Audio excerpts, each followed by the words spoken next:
සිරකරුවොත් එක්ක බෙලෙක් පියානේ කෑම කන්න, බෙලෙක් ජෝග්ගුවෙන් වතුර බොන්න. An exclusive interview with former Army Commander Sarath Fonseka.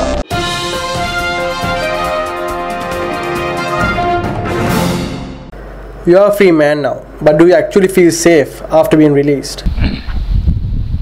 I am free from the prison, but I don't consider me as a free man in this country. Not only me, I don't think anybody is a free man or a woman in this country. All of you, even including you, everybody in this country lives under a certain amount of intimidation, threat, abuse of power. So I don't think anybody can be happy that they are free in this country.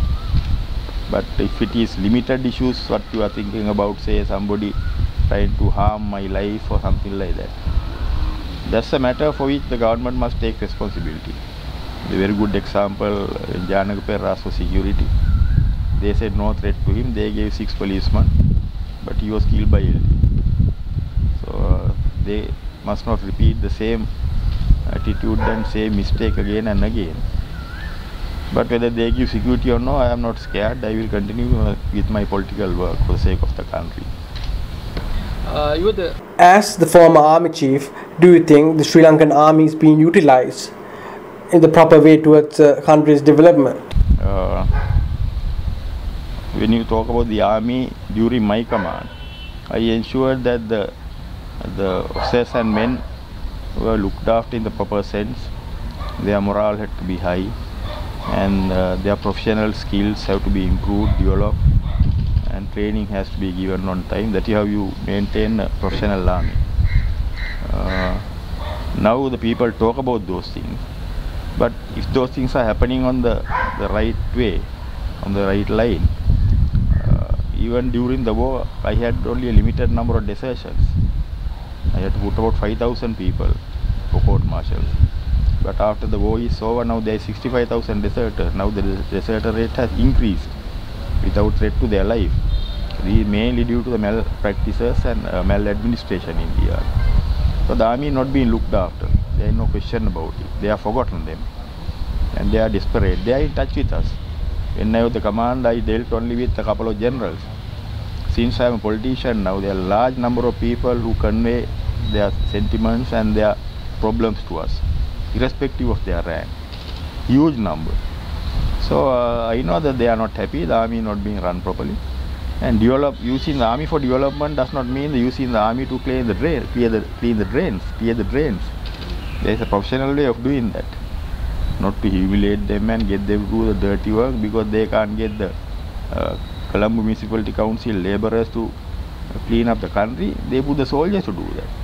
So that is their inefficiency, and whenever something happens, they think, okay, we are stuck now, no vegetable in the country, get the army to supply vegetables. That is not the way to run an army. What do you think of the treatment given by the government to former LTTE members such as Karuna Amman or KP? That is not accepted by anybody, especially. I mean, you can rehabilitate people. It goes to Karuna Amman, KP, everybody. But there was no, for example, there was no rehabilitation for KP. Very first day he was brought to Sri Lanka. Second day he was taken to Secretary of Defence's house. After that only he informed me even. I was CDS, I didn't know what was going on. Everybody was taken by surprise. So I don't think they handle this the issue professionally throughout. But I don't disagree with they getting into the mainstream politics or something. But then there is a certain process you have to go through. They might be able to come out like the leaders for the Tamil population. If the population is ready to accept them, they must come as the representative of the people, not give them privileges to show the world or to use them to neutralize the Tamil sentiments or suppress the real needs of the people living in those areas. I don't think they are being used with the correct sense. During your time in prison, did you draft your political manifesto or plan your political career?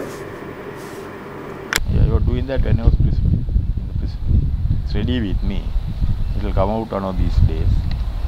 And I educated myself about the politics in the country, the background to the politics in the country, and patiently I was doing that. I was trying to get a good idea about what the country needs, what the country has gone through, and whatever I could learn from the rest of the other countries. Like say even from Germany I could learn. I read a book in relation to the behavior of conduct of Hitler, how he tried to change the Germany. He replaced the Bible with his communal feelings, communal ideas, how he changed the law, how he appointed the judges, how he framed charges, how he punished the people. All that I studied, and how he took Germany away from the religious psychology of the people, how he tried to change the culture of the Germany, the history of the Germany, like that. So I think I am very educated, and I am in a very good position to compare those things, whatever is concerning our situation here. And it was, I think, the blessings in disguise for me. Now that terrorism has been eradicated, do you think there can be an internal threat to the country? There can be not a huge threat for the security of the country, but even the way they rehabilitated the 12,000 LTTE cadres, and I think little more than that, was not done professionally. So I don't know whether it was done I don't believe that it was done professionally. For terrorism is to start again in North and East, you don't need 12,000. You only need 100 terrorists to take this country back to the the era between say 1980 and 85 to that era. Very easy. It's only a couple of landmines somewhere and 2 bombs in Colombo will take the country back. So we have to be 100% sure of what we are doing. I don't think the things are happening that way. They messed up their priorities. Even the deployment of the army they didn't do. But I gave a plan at that time to complete the resettlement by end of 2010. Total resettlement. To ensure that the people are there, comfortable again in those areas, the mines cleared, everything done. Even though plans are not executed, they were in a hurry to do it, but still they have not completed the resettlement. So likewise. So if the situation is overall situation like that, you can't rule out insurgency coming again, not only those areas. What about the south? I mean, nobody thought in 1989 insurgency will come. After 71, when they finished it, we were only sitting on comfortable chairs and swaying our legs and waiting, seeing that everything is fine.